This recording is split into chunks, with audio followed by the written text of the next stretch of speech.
Até que ponto os avanços tecnológicos interferem na criação literária? Na entrevista de hoje, o professor André Lemos nos responde a esta e a outras questões, traçando um panorama bem otimista. Segundo sua crença, graças a instrumentos como a internet, os jovens passaram a ler mais e melhor.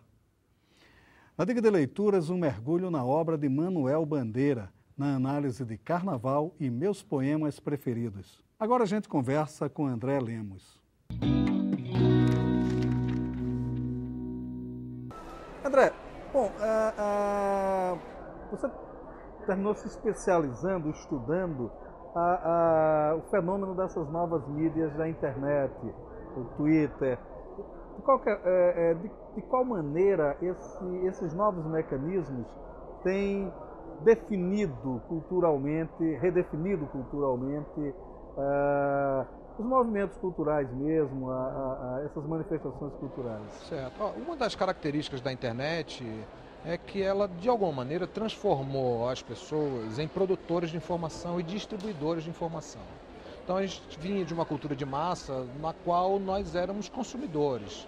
Os consumidores são sempre ativos, nós sempre vamos interpretando, e quanto mais informação a gente tiver e poder colher essa informação de outros lugares, mais ativo é o leitor.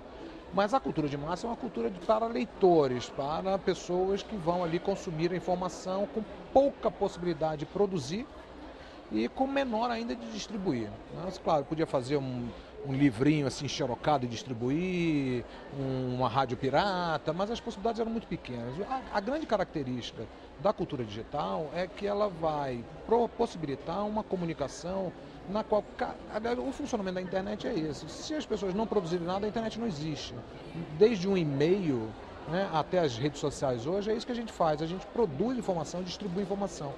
Então, para todas as áreas, na academia, na literatura, nos jogos, nas empresas, no comércio, nos bancos, quer dizer, tudo isso aí, essa potência da rede é uma potência de nos fazer produtores, distribuidores, que eu produzo e eu mesmo distribuo, e também consumidores, né? Então, essa é a base que está na cultura digital e que vai causar impactos na escrita e na leitura, em novas formas de escrita e leitura e nas antigas também, né? Indiscutivelmente está se escrevendo mais, indiscutivelmente, né? Agora, está se escrevendo melhor? Eu pergunto isso de uma maneira muito... Porque outro dia, conversando com o Silviano Santiago, ele dizia isso. Os jovens estão escrevendo melhor, inclusive mais corretamente do ponto de vista gramatical.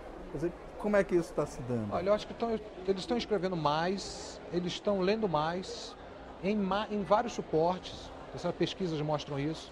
Normalmente, quem lê impresso ou quem lê meios digitais é um grande leitor de impresso e ele é desproporcional, a proporção é inversa em relação à idade. Claro, os mais velhos têm mais dificuldade em migrar para esses meios, né? Então, quer dizer, essas tecnologias elas estão proporcionando que as pessoas possam produzir mais textos e consumir mais textos.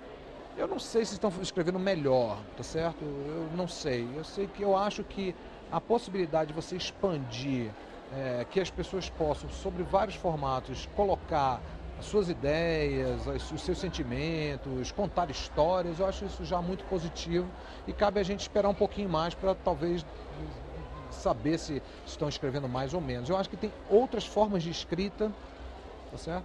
Que estão surgindo aí, que a gente não tem parâmetro de julgamento. Até tem algumas coisas, por exemplo, fico pensando na literatura pelo Twitter, né? Literatura pelo Twitter, eu escrevi um livro no Twitter, que depois virou um e-book. Esse livro foi todo feito para o Twitter, tem 140 caracteres, tá certo? A minha pretensão, e de quem escreve no Twitter, não é de fazer um romance como em Busca do Tempo Perdido, de Proust, né? Então, você não pode avaliar esse tipo de experiência com a densidade de um livro de Proust. Há uma outra densidade que é a densidade dos haikais, dos microgramas do Robert Walser, que é uma coisa que também faz parte dessa coisa pequenininha aí. Então, eu acho que antes da gente dizer, bom, estou escrevendo mais, melhor, eu acho que é esperar um pouquinho para ver e tentar descobrir métricas para avaliar coisas muito novas que a gente não tem. Não dá para analisar uma literatura no Twitter e no Facebook como a gente analisa um Thomas Mann, um Marcel Proust, né? No Twitter não dá para escrever sequer uma frase proustiana. É verdade. Aquelas frases de uns haikais, umas coisas assim, dá. Pois é. E eu acho que uma coisa não deve se sobrepor à outra. Não é uma questão de escolha, isso ou aquilo. Eu acho que obras como Proust, Thomas Mann, Beckett, sei lá, Joyce, essas obras devem continuar a ser escritas, senão realmente nós temos um grande empobrecimento na cultura. Então, uma pessoa pode escrever uma obra dessa na internet, não é o caso ainda, não temos isso ainda. Mas eu não acho que seja uma coisa ou outra, mas eu acho que o que me parece ser mais rico é que nós estamos vendo uma amplitude maior de formatos e de possibilidades de experiência, e isso é enriquecedor já por abrir possibilidades, né? E também as novas tecnologias elas acabaram transformando mais confortável a leitura nesses instrumentos, né? Isso de certa forma também não afasta já o leitor do Twitter do leitor da leitura de um romance mesmo, né? Quer dizer, também isso de certa forma favorece o instrumento da leitura. Eu acho que tem algumas coisas assim. Eu até discordo um pouquinho de você. Eu acho que na realidade o conforto ainda não é o mesmo de um livro impresso em papel. A luz, a luminosidade da tela, do computador, tem revelado que as pessoas se cansam mais rapidamente ao ler com essas ferramentas do que com as outras. O ganho que você tem aí é a possibilidade de imediatamente você, de qualquer lugar do mundo, ler os livros. De você, em um dispositivo, carregar 3.000 livros. Eu tenho no meu iPad mais livros do que eu tenho na minha biblioteca. E eu posso ler isso em qualquer momento, em qualquer lugar. Eu posso compartilhar isso com pessoas. Então eu acho que o estímulo vem dessa possibilidade de você ter um acesso maior, de você ter uma possibilidade de compartilhar e discutir, criar uma espécie de república das letras, de pessoas que discutem os livros, falam dos livros, falam sobre os livros, escrevem sobre os livros, ampliou as críticas, né, que estavam restritas a poucas revistas, a suplementos de jornais cada vez mais reduzidos. Hoje a gente tem vários blogs de críticos que são pessoas apaixonadas pela literatura, que falam sobre ela. Então eu não sei se é tão confortável quanto, mas talvez eu também já seja de uma outra geração. Você manipular um livro de mil páginas, você sabe exatamente onde é que você está. 1000 páginas no eletrônico não há, porque não há página. Então é algo abstrato, né? Onde é que está isso exatamente? Então tem algo que para mim é desconfortável. A luz é uma coisa desconfortável. O Kindle, que é o primeiro leitor importante, os primeiros Kindles, eles são sem luz. Então, para ler um livro, eu preciso de iluminação. Para ler um Kindle, também. As novas versões já têm uma iluminação interna, que é mais confortável do que um tablet, mas mesmo assim é algo que eu acho que ainda não é muito confortável. Mas o ganho é de um outro tipo. Um escritor amigo meu que sempre se perguntava como vai ficar nossas tardes de autógrafo. Esse é um problema, esse é um problema. Esse é um problema, e se tudo vira livro eletrônico, onde é que eu vou botar meus livros para mostrar aos amigos, né? Como é que vai estar a minha biblioteca, se vai ser um dispositivo só com 3.000 livros, né? Então, mas isso é engraçado, é interessante, mas isso revela um pouco da dinâmica da materialidade da cultura mesmo. A nossa cultura está acostumada, você agrega valor simbólico ao chegar na sua casa e mostrar a sua biblioteca. Você tem um apego à materialidade do livro. Então é isso que nós estamos falando, é disso que há um certo desconforto, porque nós estamos vivendo mudanças no suporte, na escrita e no leitor, nas formas do leitor. Então essas 3 mudanças são mudanças perturbadoras, então não é fácil lidar com isso e a gente está ainda tateando, estamos bem na pré-história disso aí, né? Mas isso já tem alguns avanços. Eu lembro bem, por exemplo, um escritor amigo meu, José Rezende, que é daqui de Brasília, ele escreveu todo um livro no Twitter. Durante meses ele ficou escrevendo, postando no Twitter micro-histórias, 140 caracteres, e depois reuniu isso em um livro que terminou ganhando o Jabuti. Então, quer dizer, essas formas também, de certa forma... fez isso também. Uhum. Ele escrevia pelo Twitter e depois reuniu todos os tweets e virou um livro. Quer dizer, de certa forma está se criando também um novo gênero literário. Isso, exatamente. Do microconto. Exatamente. Não é?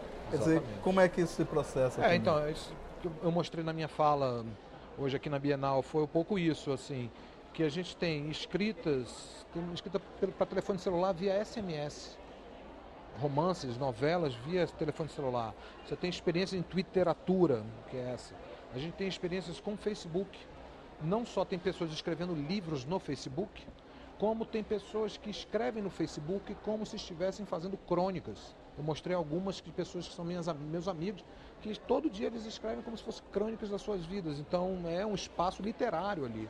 Então nós temos isso que a gente falava no começo, quer dizer, novos formatos, novas experiências, novas estéticas que precisa que o leitor, o escritor, o consumidor, o mercado se adapte a isso e veja como é que isso vai se arranjar no futuro. Mas efetivamente nós temos uma nova ecologia aí em funcionamento que essa rede sociotécnica complexa que coloca em jogo escritor, dispositivo, algoritmos, bancos de dados, distribuidores, leis, né? Todos esses atores aí que fazem com que a leitura e o objeto livre seja uma constante mudança. Eu mostrei um vídeo muito conhecido na internet que chama Medieval Help Desk, que mostra uma pessoa na Idade Média, um holandês, tentando abrir pela primeira vez um códex. Então ele não sabe como é que abre, porque ele estava acostumado com o rolo, não os rolos de pergaminho, então ele não sabe. Então ele chama o Help Desk para a pessoa dizer, como é que eu uso isso, como é que abre isso? Então, isso foi da revolução dos rolos para o códex. Agora nós estamos numa outra revolução, que é do códex para esses formatos digitais. Então, não é pensar que agora que nós estamos vivendo revoluções no objeto livre, mas pensar que eu acho que o livro está seguindo a sua trajetória, assim como a leitura e os escritores estão seguindo a sua trajetória. Então, parar um pouco de pensamentos muito catastróficos ou muito eufóricos em relação a isso e pensar que eu acho que é a trajetória natural do desenvolvimento desse objeto que sempre foi móvel, nunca foi um objeto fixo, né? O Jean-Claude Carrière chegou a escrever um livro, ele e Humberto Eco, né? Não contem com o fim do livro, né, e tal. Quer dizer, eu não sei, eu não conto com o fim do livro também. Eu acho que você também acredita nessa corrente. Primeiro que o livro muda. Então o Kindle não é um livro que acabou, é um novo tipo de livro, porque ele é bíblio. Ele é um estoque de informação, de histórias escritas, então é isso que tem ali. O que se está dizendo é o fim do impresso. Agora está tendo a Feira de Londres do livro também. E eu li coisas dizendo, justamente estatísticas, mostrando que o livro impresso continua e aumenta a venda. E houve um boom do livro digital e agora ele está estagnado.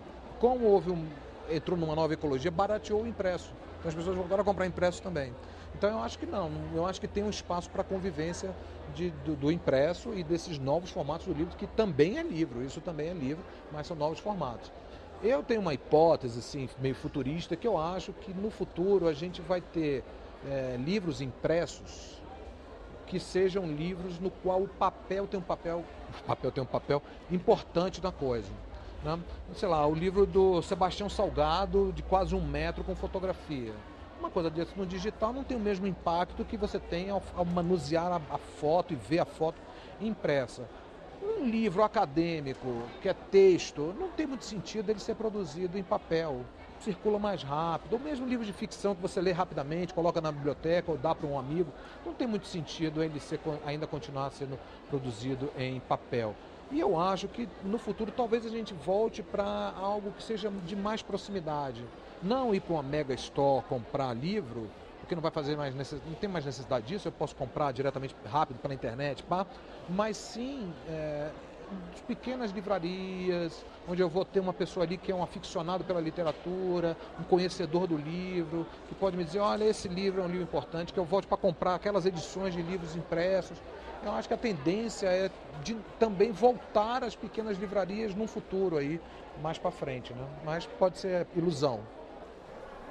Eu tive uma experiência na compra de um livro eletrônico que de certa forma me surpreendeu, porque o livro eletrônico ele era muito próximo em termos de preço do livro impresso, né?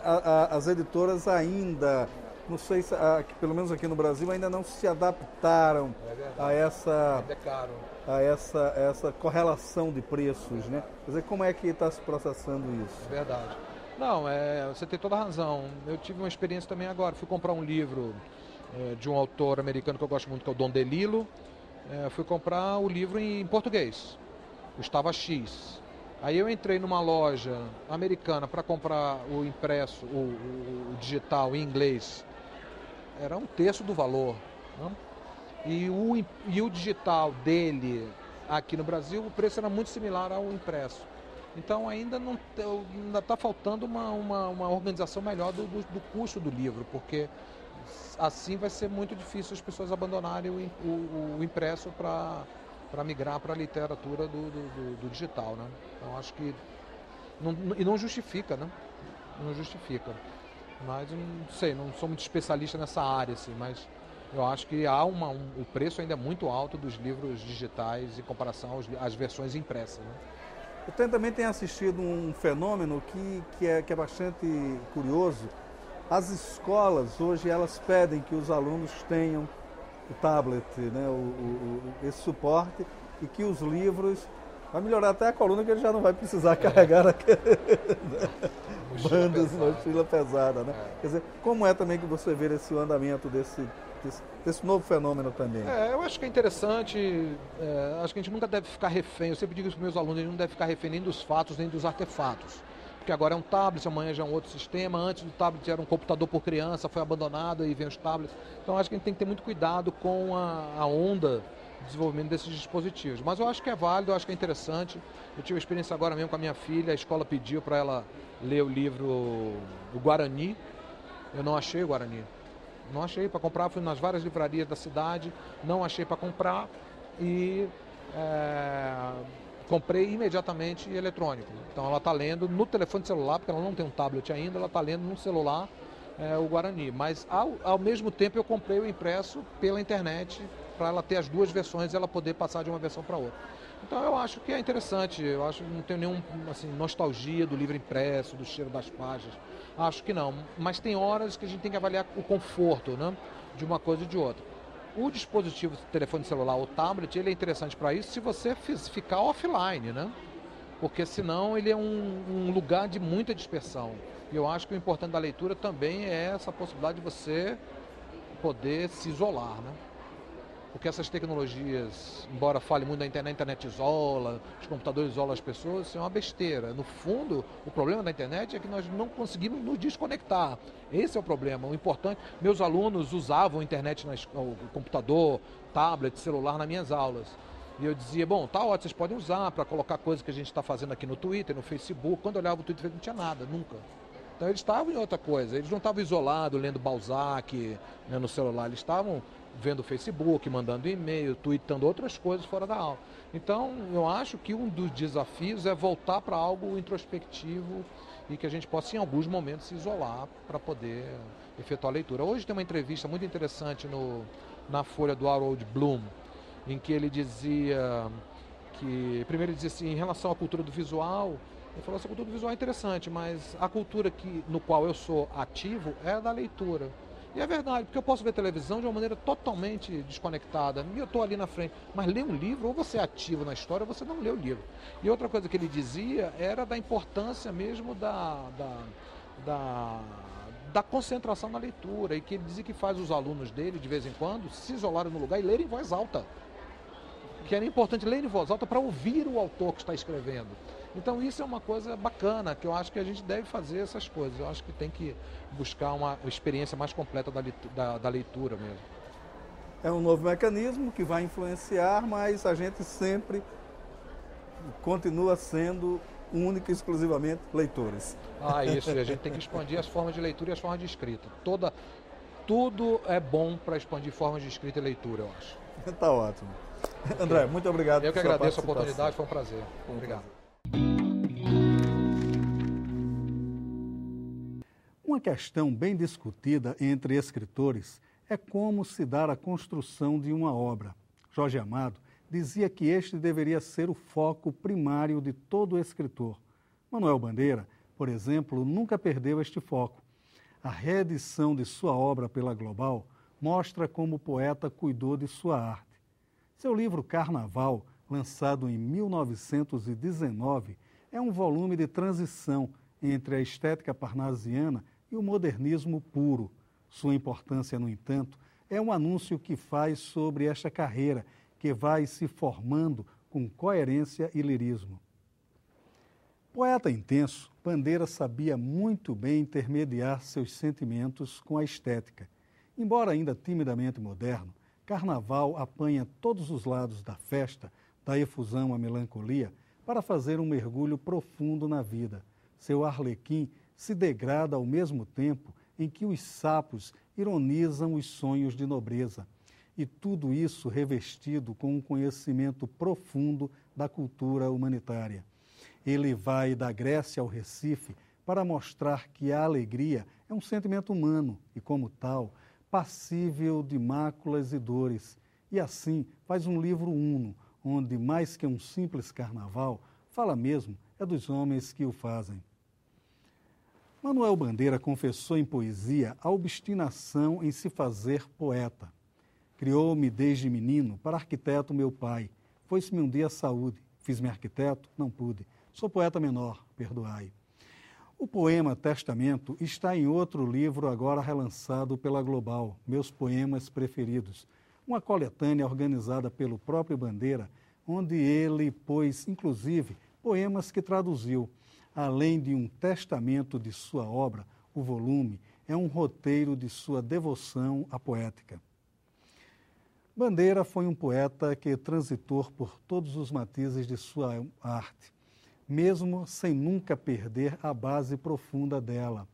É curioso notar como, ao longo da carreira, ele está sempre voltando às raízes. Um exemplo, no poema Consoada, ele dialoga com a poesia popular que ouvia nas noites de menino recifense.